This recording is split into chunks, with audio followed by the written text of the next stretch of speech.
Nothing beats the long-lasting freshness and quality taste of Clover fresh milk. Made with love by Clover.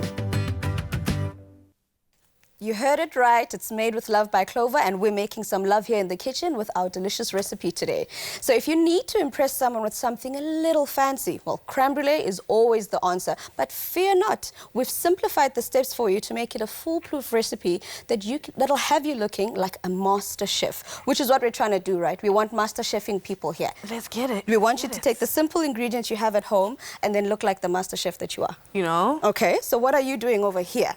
I am just going to be roasting these real quick. What are those? We have, okay, what are those? We have cardamom, we have cinnamon, we have black pepper. Okay. And some cloves.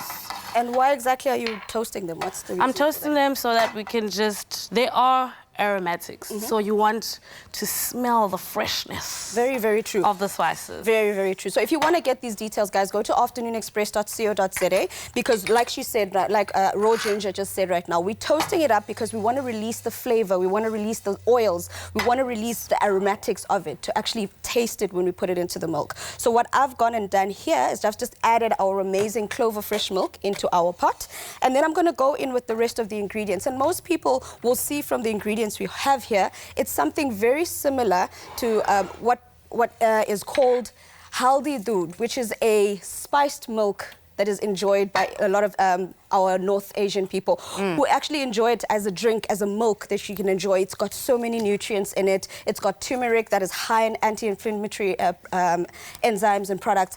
And it's also good for your body. So we've got some turmeric in there. I've got, because I am who I am, I like to add a little bit of salt because the salt, the sugar works well together. And instead of sugar, we've got some honey. Because we want to keep it healthy. I mean, Palisa's been working out there in the lounge. She needs to reboot. So we've got her covered here.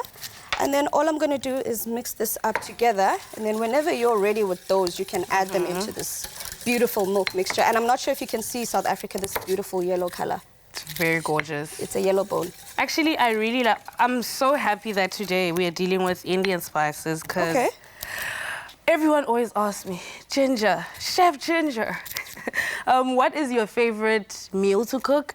And it's very difficult to answer that question because I've made so many meals that I can't pick. But I always say, to make it simpler for you, I love a cuisine. Okay. Indian cuisine, the different flavors, how just one spice can change the whole thing. I know, right? Because, I mean, look at this right now. We're using turmeric, cardamom, ginger, stuff that you would normally also find in a curry, but we're actually making something that's sweet, and it's also so good for you. So I'm loving exactly what you're saying. So it makes absolute sense. Please throw in those aromatics in there. The smell.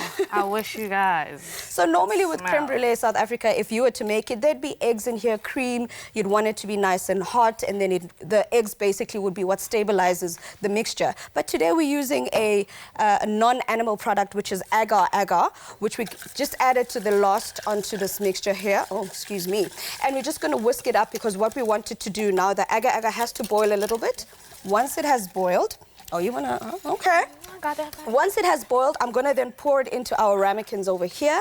And then these will then luckily just go into the fridge to set. And the best thing about it is you don't have to worry about it being over-baked or getting too dry when you bake it because you don't need to bake it. All that's going to happen now is that we're going to pour this into our jug, strain it, and then put these in the fridge and basically almost like a panna cotta, but nicer.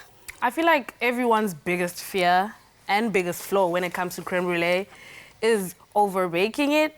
Next thing you know, you eating baked eggs. That's a nightmare. That is very true. This makes it so much easier for you. You know how they are like, it's egg-set desserts? This is not. So how do you pronounce it? Agar agar, right? Yeah, that helps it sit. So I love this. I appreciate it. So everyone's trying to be fancy. So while you're doing that, I'm just going to show the South Africa the rest of this. So you're going to strain that into here. And then South Africa, once you've put it in the fridge and it's set, it's going to come out like this. And all we do is just torch it up and get that beautiful crème brulee part, which is basically crème brulee stands for burnt cream. And this is what we're doing. Burning the top part, it's going to have that nice solid sugar layer on top. And then we're just going to crack it up with a little bit of a spoon there and get it nice and toasty, beautiful. And this is it. And if you want to get your hands on this recipe, South Africa, head on over to afternoonexpress.co.za. But in case you missed the steps, here's a quick recap. Oh, gee.